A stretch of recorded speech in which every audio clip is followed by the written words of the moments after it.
Здравейте, прекрасни и вдъхновени хора! Здравейте и вие, които сте нови на моя канал. Аз съм Дени и в неделя приготвяме заедно нисковъглехидратни рецепти.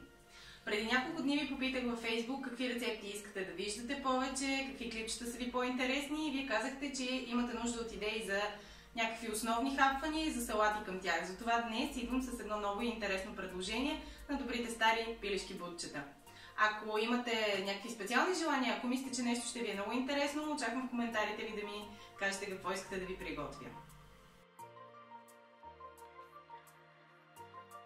Нужните продукти днес ще бъдат без точни грамажи, защото всъщност всичко е на вкус. Ще ползваме пилешки бутчета, цели, бекон, масло, сол, мащерка, черен пипер и червен пипер. Можете да добавите всякакви други подправки, ако обичате с пиле. Първото, което трябва да направим е това беконче да го нарежем на малки купчета.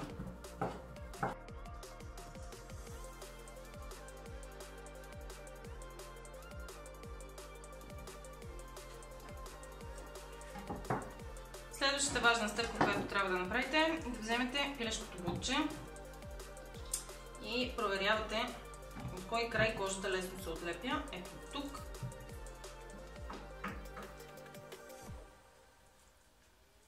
И отлепяте цялата кожа, като внимавате да запазите долния край цял, за да не излезе плънката, която ще сложим. Ето както виждате, получава се джоб. Правим същото и с другото парче.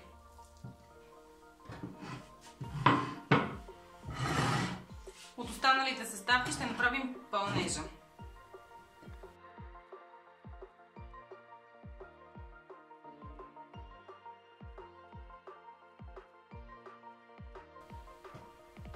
Разбърквате бекона и маслото и след това взимате всяко пиле и пълните в него от получената плънка.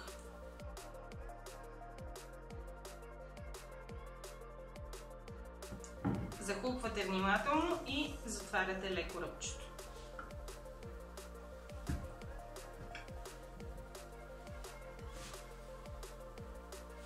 Бутчетата отиват във фурната, а ние ще приготвим една супер лесна салата за тях. Салатата е супер лесна, супер бърза, сезонна. Ще ползваме свежи марули и към тях ще направим една маслинова тепанада или маслинова разядка, както е малко по-лесно за изговаряне. Първото, което трябва да направим е да накъсаме листата марули. Аз ги предпочитам накъсани, не нарязани. Чувала съм, че така се запазват повече полезни вещества в тях и се избягва досека с метала на ножа. Дали е така, не мога да ви потвърдя на 100%, но всъщност, когато са накъсани, просто ми харесват повече.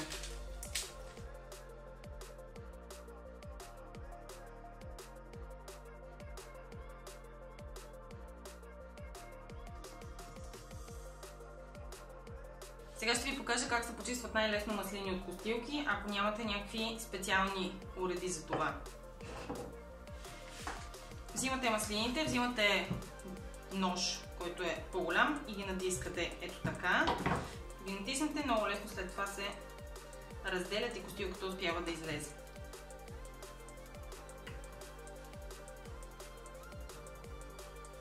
Маслини, нож, натискате.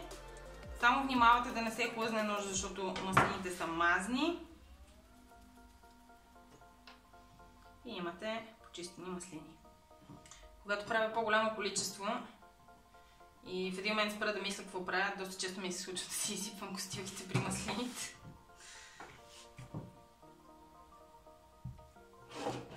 Към маслините добавите една скилитка чесън. Аз ще я нарежа леко, за да е по-лесно за пасатора. Изсипвате зехтина и ригън.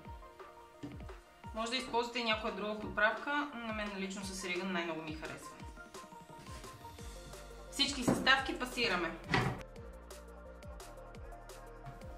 Колко ситна ще оставите тепанадата зависи от вас. Аз обичам да запазвам малка част от маслините, за да се усещат по-добре, а не да я правя на финна паста. На финна паста всъщност я ядем доста по-често на крекер, например.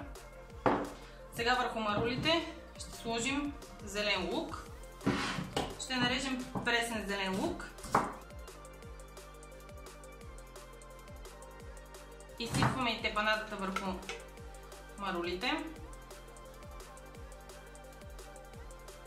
И малко преди сервиране ще добавя още малко зехтин. Само че сега ще изчакаме първо пилето да се изпече.